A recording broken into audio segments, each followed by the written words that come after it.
I'm back online. I have a love-hate thing with social. I'll kind of be on for a bit and then I'll pull back. But I'm really excited about this live because I'm about to bring on an incredible woman who I've gotten to know pretty well over the last year. And I hope you're all doing well. Hi, so great to see people joining. I didn't even let people know, I think far enough ahead we were going to do this. This is kind of a surprise. I know Julie Bogart, my guest, put out a heads up to her list. So thank you. It's been kind of a wild morning. So first of all, I want to tell you a little bit about how this conversation came to be, and then I'm going to bring on Julie. And even if you are, I think especially if you're not familiar with her, you're going to be really enjoying the conversation today. So let me back up and give a little backstory. And actually, first, I'm going to give just a quick shout out to those of you who are coming to my Creative Strategy Workshop, creativestrategyworkshop.us. That's coming up on April 6th and 7th here in Phoenix. Go check it out. We do have the registration page live if you'd like to get all the details. It's going to tie into what we're talking about today, and I'm so excited for the piece that Julie's going to bring. So Julie is the author of a new book that I'm so excited about. I'm bringing this with me in my reading to Florida, Raising Critical Thinkers. When I heard this title, I had to hold back screaming, oh my God, yes, thank you. This is what we need right now, because I don't even have to tell you why, right? Do I need to tell you why? I don't think I need to tell you why. But when I saw she was coming out with this book, because I'd already had her on my show on Glambition Radio, if you want to go back and hear that interview from a few months ago, it was fantastic. And I said, let's do something around this book. Let's have you on an Instagram Live and talk about this topic, because this is affecting everything. It's affecting on so many levels, right? There's us personally and what we're taking in and what's going on in the world. There's a level beyond that I do see women, especially in their business models, getting very myopic. We're going to talk about that today. That myopic view is what really affects things we don't even realize. And then beyond that, this is affecting the world. It's affecting the environment our children are growing up with. It's affecting how people think or are taught not to think. This is going to be a great conversation we're going to have right now. And actually, I'll let Julie tell you a bit more about herself so I don't ramble on. So I'm going to bring her on right now. If I can go back and find, I think I saw you pop up, hun. There you are.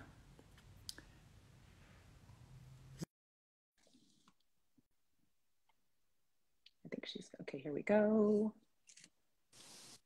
There hey, Allie, what a great introduction. Hi. Okay, yeah, I'm trying. And, I'm using a filter today. No apologies. I'm sorry. It's You look beautiful. I know. I was like, wow, her background is bright. She's got tan skin. You look great. Yeah, I don't know. I still, if any of you have a suggestion for a filter that doesn't look filtery, I just want, what I like is the Zoom touch-up. Like Zoom does a perfect, yeah. Can someone invent or point us women to the light Zoom touch-up? I don't want plastic surgery looking. I don't want to look like even this. I'm like, oh, I don't know. But anyway, here we are. I digress. Here we are. Yeah, it's so great to see you.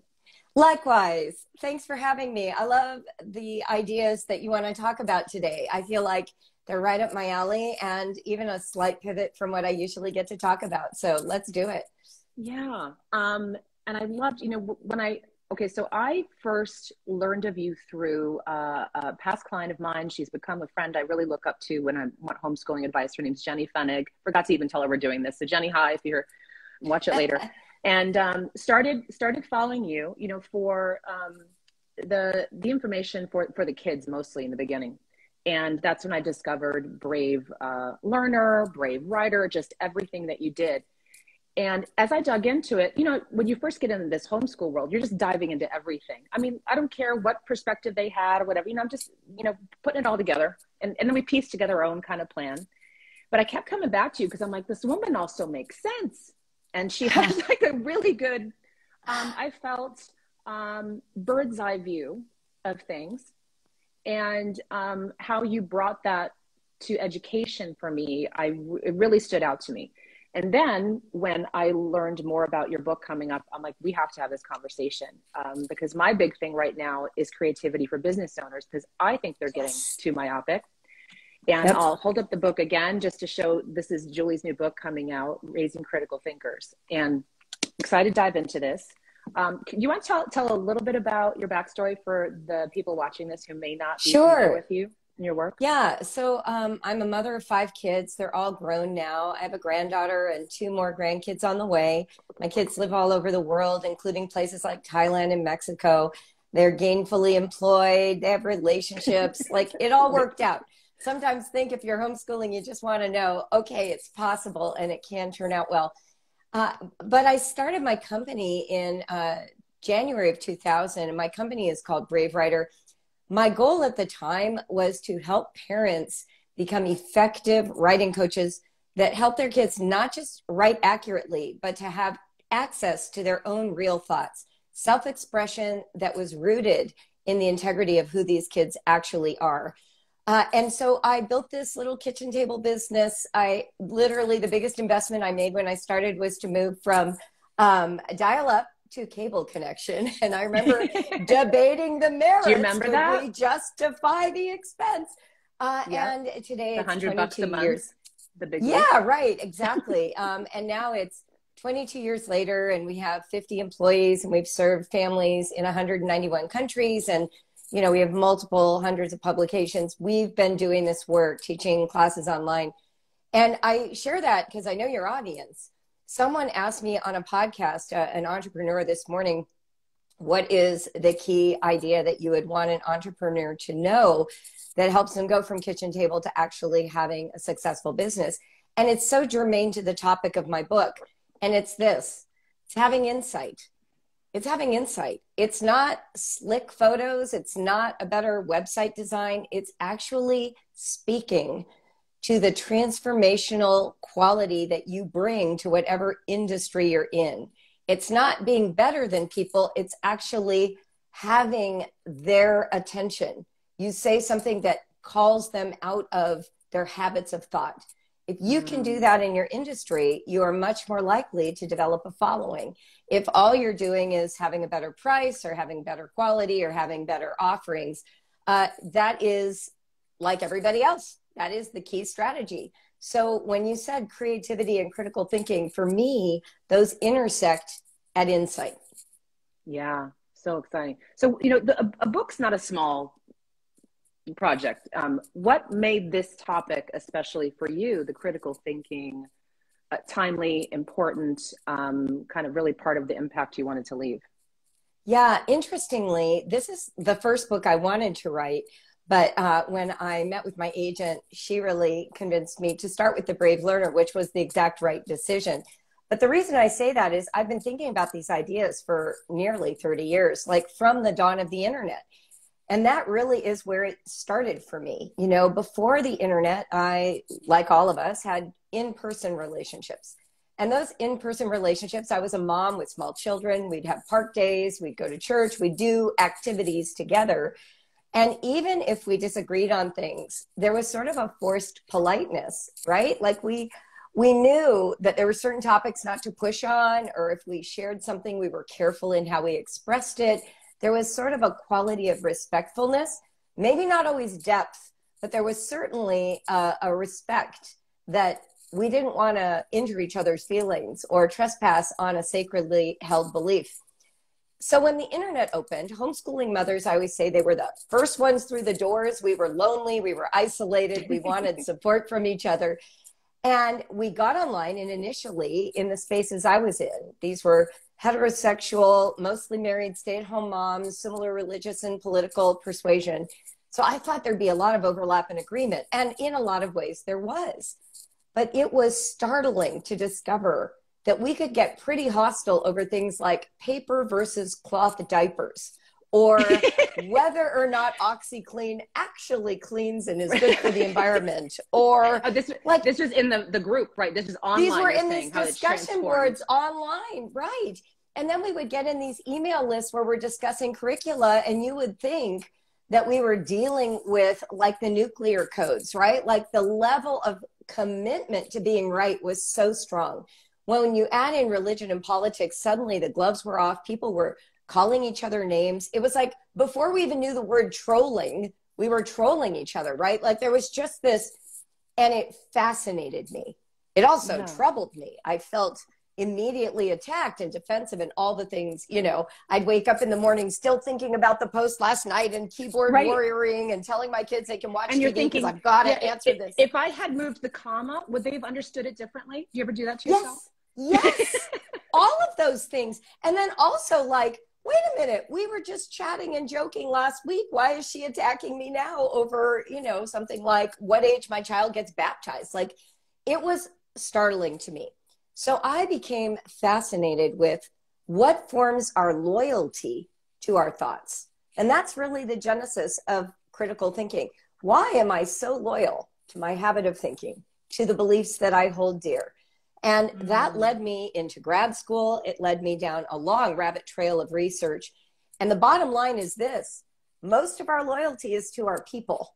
And if our people hold strong beliefs, we attach strongly to those beliefs. It's very difficult for us to think our way independently of a group we deeply value. Yeah. So how does this relate to children and raising this next generation? When you look at the last few years, especially of what they've been aware of or not aware of, I think, thank God, my kids just are a bit not aware of what's going on. You know, but when they get into this world of being not only, you know, I wrote about this when I was writing some copy for my workshop coming up and saying, you know, it's been so eye-opening as a parent to see children not only be taught the right answer, of course, that's how we were all schooled, right? That we need the right answer. Right. But now there's only one right way to get the answer. That's right. And I think that's when I started going like, well, wait, well, how are they going to be able to see this from different perspectives? And this is a math problem, right? I mean, extrapolate on this as you will, but like this was a math problem. And I'm like, I don't like the way this is going. This is something's off here, right?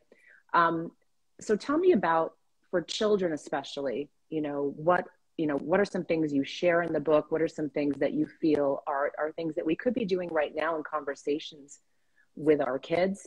And then feel free to talk about the business aspect too, but I really want to talk about I want to talk is the about kids right now. And that's what the book is about.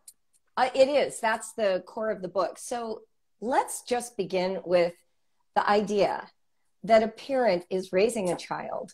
And usually parents move right into what I call Parental Indoctrination Program 101. From the time Julie, that keep going. born, I just got to shut the door. Okay. Keep going. No problem. I can hear you. From the time that your kids are born, you have a vision of what it means to civilize this child, to get this child into the right belief system. Let me give you an example. You'll have a 5-year-old, you're calling that child to dinner, and you say to the child, before you sit down for dinner, I need you to wash your hands. And your child will say back to you, I don't want to wash my hands. I hate washing my hands. Most parents at that moment move into a power over dynamic. They go into indoctrination. So what they say is, honey, you have to wash your hands. There are these invisible things we call germs. They attach to your hands. When you eat your food, it goes in your body, and those germs will make you sick. That is not critical thinking. What that is there's an adult who has the authority, and the child has to discard all the inputs that are shaping how they think just to receive the propaganda or even the facts from the adult. But let's just deconstruct this for a moment. What if you said to your child, why don't you like washing your hands? What is it about hand washing that bothers you? Is it the temperature of the water? Let's do an experiment. Let's wash your hands and keep changing the temperature, and I'll use a thermometer to measure it, and we'll figure out which temperature you like. Oh, you don't even like the water. Well, let me think. I really do think washing hands is important, but maybe we could use hand sanitizer. Do you know what that is? Let's talk about that. It dries really fast. Or I could use a baby wipe. But then let's just take this one step further. How many times have your kids actually eaten a meal or eaten food without washing their hands? Like hundreds, thousands. And do they get sick every time? They do not. So what if you just roll the dice and you say, you know what? I'm curious to see if you do get sick tomorrow. If you don't wash your hands, let's find out. There is this tendency that we all have that says, I have to tell my child what is good, right, and true, and they need to take my word for it, rather than allowing our kids to collect their own data, to have some experiences, to evaluate why they think or feel the way they do. Critical thinking starts with caring about the source of a person's commitment or belief, not just assuming that the job is to overturn it or poke a hole in the theory. Yeah, that's interesting. Can I add? I need to add a funny story about the hand washing because it's just Please funny. do. And I've never had a platform to share it, and it's just perfect. So we when during like when COVID first hit, like the 2 years ago, when we were like, oh my God, like I mean, just everyone was going nuts. And I was like, you kids got to wash your hands. Like every time you come in, right? We had the little routine. They come in, and after this it was probably like a week later. I was like, and I just had the feeling that they weren't doing it or something. So I'm like, let me smell your hands because I want to smell the soap, right? And then Jordan came up and I'm like, Jordan, did you wash them? Yeah. I'm like, with soap? He goes, Mom, that bathroom's been out of soap for 2 weeks. And I'm thinking, it was just such a mom moment. I'm like, of how much you can't control and be aware of everything in the whole time. And they were fine. And, it's just so funny. So anyway, that led to a great discussion, though, about how they need to help watch it. Anyway, I had to share that for the moms. I hope you got a laugh. I'm done. That's just really 100%. Because really what you're admitting there is that so often when we come to our children with a command or with a rule or with a belief, what we're asking them to do is to exchange their own perceptions in favor of the family doctrine, right? The family logic story, the story we tell ourselves is the truth. And when we do that, we're actually short-circuiting the opportunity of the child to learn what it feels like to entertain multiple ideas, to experiment with them, to explore them, to collect data. Now, obviously, sometimes you just have to tie the shoes and head to Target, and you don't have time to deeply investigate. It depends how much time I have. Yeah. Yeah, like, right. Get your damn shoes on. That's right. Get your shoes on. We're not going to discuss shoelace tying. We are leaving. Right. However, could you do it once every 2 weeks? Could you occasionally just really take seriously a child's resistance or vision? You might have a child who says, I think I should be able to play video games all night long. And instead of just saying, well, you'd be tired in the morning and drawing the conclusion for them, could we follow that fantasy for a moment? What would you get out of playing all night that you don't get during the day? Why is the night a better time to play? What level do you think you'd get to? How would you keep yourself awake? What would you do about using the bathroom and eating food? Oh, so you want the quiet of the house. You don't want to compete with your brother. Your favorite gamers are on in the middle of the night because they're in Korea. I'm starting to see where this is going. All right, well, here, let's just try it one night and see what happens. Like, I'm not saying that you need to abandon the policies of your family, but occasionally couldn't you start to invest in your child's worldview a little bit, start to trust that it's meaningful to them and see where it leads so that they can start to have the sense that dissent is valued in your family. The healthiest communities value dissent. And we think of dissent as like political views. But I'm saying dissent is, I don't want to wash my hands. I do think I should be able to play this game. I don't understand the point of homework, right? Those are the kinds of dissents we can value early with our children. Yeah. I just made a little synapse connection in the brain, another level, which usually happens when I'm listening to you. With the business and then this, what you're doing. Yes. So what's interesting, everything you just said really ties into us taking the time to have conversations with our children, which I have to share was revolutionary for me, having the time to do that now with homeschooling, even while running the business. And I don't want to, I'm not going to fake, when I talk about homeschooling, I want people to know, like, we have help. Okay. I'm not like hiding the fact that we have some help. Here we have a great girl we found who's taken time off college. She comes in and does some academics.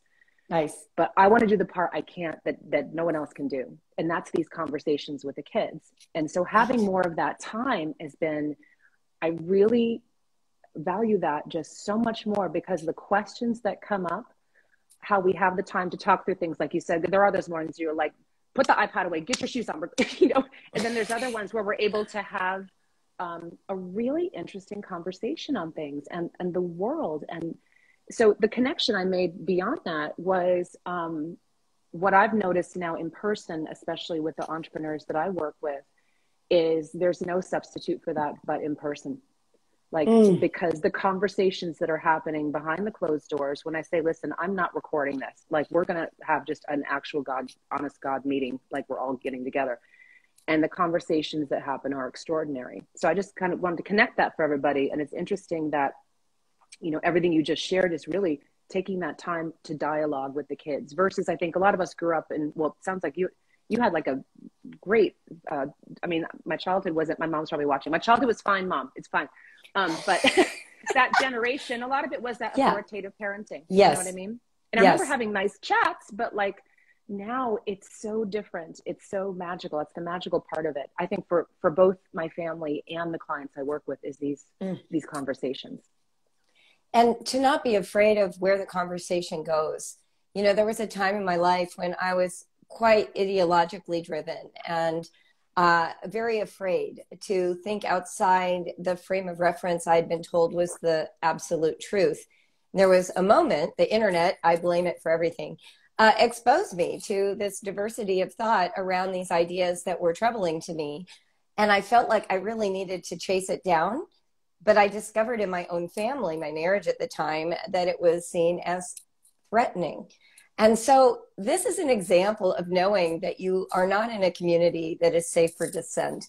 I waited until the middle of the night one time after my husband was asleep. I got up, snuck down the stairs, came into this very office. My computer used to be over here. And I got on my computer. Oh, I locked the door. And I got on my computer and I was going to go to this one website that I had been told I should never go to. And I broke out in a head to toe sweat. My arms were shaking. I could barely type because I was so nervous. I had to calm myself down. Finally got to the website, started reading. And within minutes, found it fascinating. Found some things that made a lot of sense, some things that really confused me and I didn't like.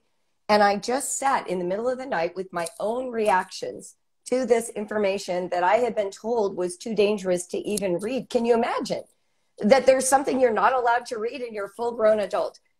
But when I was done, the fear that someone would find out that I had been to that website was so powerful, I cleared my entire history on my browser so that if I died in the night, my husband would not find out in the morning. Was this like a news site or something that shared different points of view on things? It was religion. It was around religion. And honestly, I did not want to be known for having been to that site as a last act before I might die in the middle of the night. Now, honestly, this is an extreme example. But when you are in communities where you know that to voice what you really are thinking or a question you have is not welcome, you're not in a healthy community. We run a homeschooling membership site.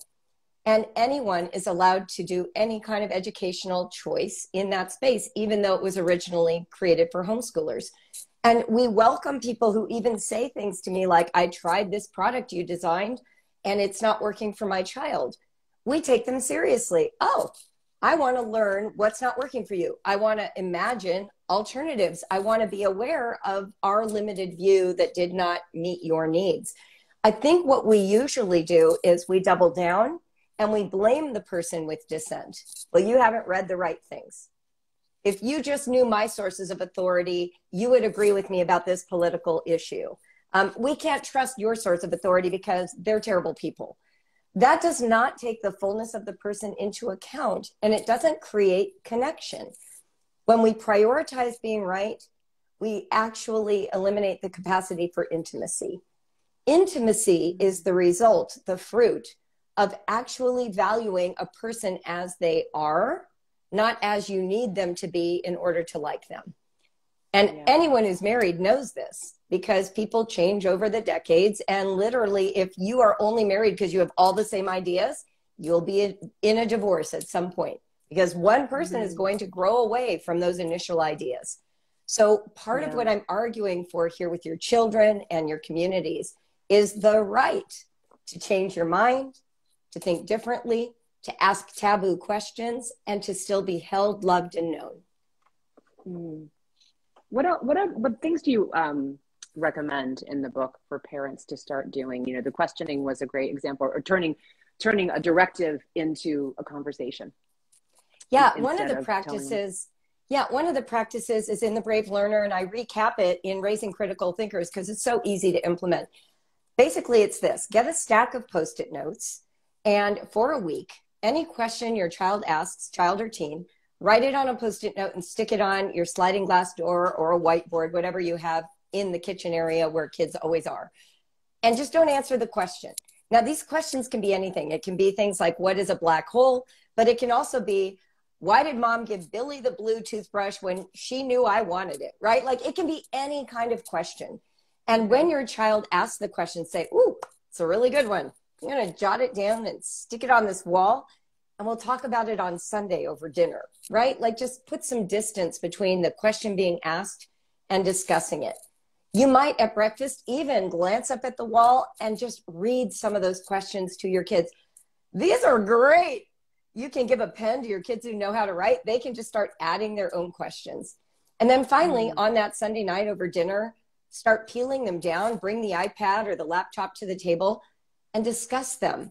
Get a whole mix of answers. Don't just give the definitive answer, and show them how to value the question.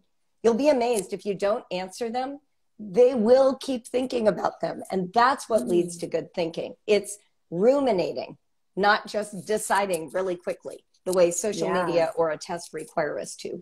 Right. Because it's tricky sometimes too, because you could look it up in 2 seconds, right? But I like them percolating on it. I like the little wheel turning in the brain. And actually, it's interesting. I was just writing about this as well. So I'm so excited to talk to you. What time are you good to talk a few more minutes longer? Yeah. What time? Yeah. What time do you have? Okay. No, I've got plenty of time. No rush. Because I'm not nearly done with you. This is great. Where do you live, by the way? I forget. Cincinnati, Ohio. You ever get down to Arizona and West Coast? I do. All my family lives, my extended family all lives in California. And actually, I might be in Arizona later this year. We can talk about that. Okay. Yeah, let's connect. In person. Yay. Yes. To get a photo. So what is has become very so apparent as well, like the last, I'd say since, even so, more so the last 10 years versus when the internet first came out, is that we are consuming more than we create. We are taking in information more than we think. And as creators, right? Which then cuts us off from source. And that's a whole other conversation as well. But when it comes down to like finding, and I won't take credit for that. I read that somewhere and I forget the guy, but thank you wherever that came from. But it's so damn true. And it's why we're, I think, losing a lot of these creative skills. And I think that's been the problem. I'll talk about the business circles for a minute. I will have clients come in my door, even at the 7-8 figures, but who are locked into a specific model that they learned because they were taught that this is what works, right? And it may work for a while. And then, you know what? If it's working, work it. But you got to be ready. There's going to be a day you wake up and it doesn't work. Something's not working. And maybe something you depended on now is not dependable. And the market shifting, or people want something different, and ad algorithms blow up or whatever. And it's interesting to see the ones that are ready to adapt, and they're like, all right, let's map this out and go a different direction. And the ones who are like, that there's no deviation from that, and they try to make it work, or they'll search for the information. And I tell them, this next level of thinking for you, I tell them, this, where you step really into leading, is where you stop consuming and you start now creating. So stop the intake of information all the time, right? Like when you know what your strategy is, that's great. Go learn the best of the best and from the best. But you're shutting off a whole other power center where you could totally generate a brand new business, like brand new ideas, like the stuff that pops for people if you just get them thinking in this different manner. And I have exercises I do with them, and they're like, first they're irritated. They're like, what is this? And then later they're like, oh my God, you just flipped my thinking upside down. Like they leave like something popped, And do you see that as well with tell me, actually, let's talk about the links between creative thinking and critical thinking from your perspective. Oh my gosh. No, I love this question, because one of the key changes in my own company, Brave Writer, which is about writing, was when I decided to take up drawing. learning to draw accurately and representationally. Betty Edwards has a book called Drawing on the Right Side of the Brain and a follow-up called Drawing on the Artist Within. And I started doing her activities, and they changed how I saw everything in my life. For instance, she explains that when we go to draw a face, we're so familiar with what a face looks like that most people make the eyes really big and the forehead really small. And we typically put the eyes way up high on the head because that's where we spend all our time looking. And then when we draw this face, we can't figure out what's wrong with it. Why does it not look like what was in my head? What she recommends is when we're learning to draw, we take the image and we flip it upside down so that our brain can't jump to conclusions about what we see. And instead, we are invited to ponder relationships. That line is, you know, a half an inch from the side of the page. It curves down and it's related to this other line that curves up. And I was stunned when I was first learning to do this kind of drawing, the way my brain completely flipped. And I would get into a state of flow, like lose track of time, be completely curious about all these line relationships. What I discovered through drawing, away from work, away from teaching, away from parenting, was that how I see is a habit. And I have to take a deliberate action to interrupt what I expect to see in order to see anything new. And so I've done most of her activities. Drawing on the Artist Within is responsible for shaping some of the content in this book and one of our most popular classes in Brave Writer, because I suddenly saw this apply across the board. So I'll give you an example. If you're looking like at a social issue, you have a habit of thought, a habit of relating to this social issue based on your background, your life, your experiences, or lack thereof. One of the ways to eject yourself from that habit is to actually close your eyes and, using the questions I ask in my book, file through the image selection that you associate with that social issue, and then ask yourself other questions. So the first one is, what do I see? The second one is, who's not in the picture? Who am I not representing when I talk about this? What socioeconomics am I seeing? Are there other socioeconomics that are represented that I keep forgetting to include? You start going down this path of actually tapping in to the way you see and unearthing what you automatically exclude all the time. And so, yes, absolutely. I feel like when we're talking about creativity in teaching, parenting, business, whatever avenue, we have to disrupt our habits of thought. That's how we get to something new. Yeah. Pattern interrupt, right? Yep. Just going about it. So I love that. So visually, because I'll take an idea and flip it. And that exercise, though, it's literally a visual flip. And you realize, oh, I'm looking at my face now. You're right. The eyes aren't like up here. They're like, no, they're literally, if you measure, they're a halfway down. If you go from the top of the hair to the chin, they are literally halfway down. Use a ruler. You'll be shocked. It's true. Wow. And honestly, when you even talk about like flipping a thought on its head, one of the practices that I've become really comfortable with now in my own life is when I go to read an article or a post by a friend or whatever, I ask myself before I read it, what do I hope will be true? Because that reveals immediately what my bias is, what I expect, what I want. And the only way to be open to something, and when I say open, I don't mean for agreement.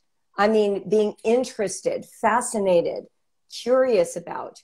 The only way to have that posture is if you first surface what you are doing to control your panic at reading this thing that's new, and you allow yourself to hold space for this other idea without having to render a thumbs up, thumbs down, or Facebook comment, where you literally, like with the wall of questions, you walk around with it for a little while. You just let it ride sidecar.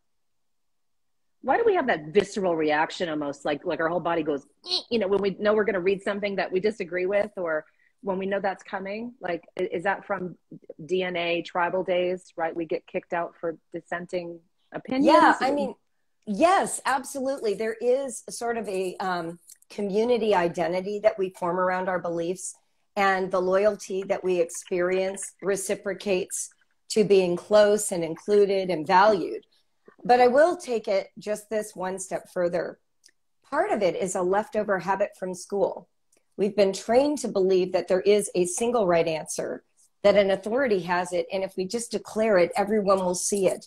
After all, think of every test you've ever taken. Are there some kids in the class who get a different grade based on having different answers? No. If it's a multiple choice test, there's an answer key, and everybody is regarded or graded based on that same information.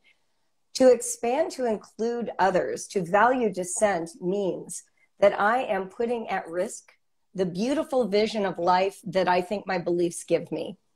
And we're always self-protecting. We're thinking, oh no, if I include this other feeling or perspective, the beautiful vision of life I have is at risk.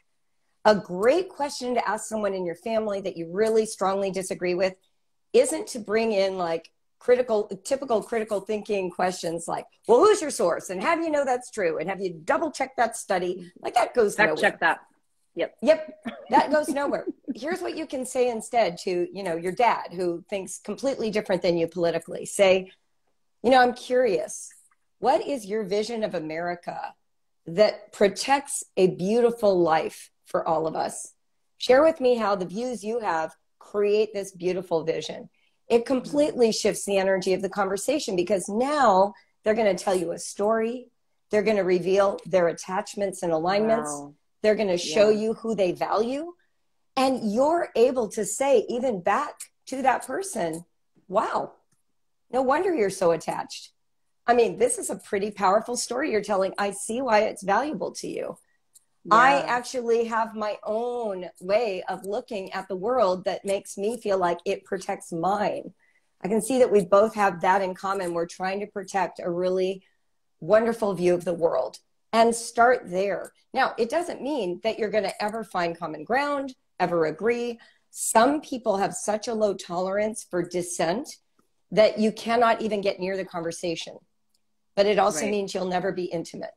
So you can have getting along, eating lunch out with your dad, but you won't feel fully known and vice versa. So if you want intimacy, it matters to include a person in their fullness, not to only require agreement to have a relationship. Yeah. Oh my gosh, we could do like a full day marathon here, but I know you're like squeezing me in between like NPR and like major media. So I so appreciate, I want to plug your book one more time and then I'm going to wrap up after that. But where would you like people to go to learn more about you, learn more about the book? Thank you, Allie. Yeah, go to raisingcriticalthinkers.com. Download my free book club guide. It's so that you can read the book and talk about it with your friends. I think we learn these skills best in community. Create a space where it's okay to not agree and actually talk about how these ideas influence you as an adult and how you raise your kids. If you're interested in writing support that comes from sort of this foundational concept that self-expression and original thoughts are important in writing, go to bravewriter.com and we've got a 7-day writing blitz that you can also download for free that is super fun to do with your kids, whether they're homeschooled or in traditional schooling. Yeah. And you know what's great? I'm already getting ideas on how to apply some of these exercises, thoughts, things to my community, right? Because some of us lead communities, we run kind of these tribes. And it's been a tricky 2 years for that, by the way. Yes. I mean, because you don't know when people walk in the door. I was like, I remember like the first year, the world started going nuts. I'm like, nobody say anything. Like nobody, just like nobody talk. Business, right? Like yes, to business. And then little by little, we started having these really good. Once I relaxed a bit, because I think as the leader, I was just terrified, like something would run amok or something.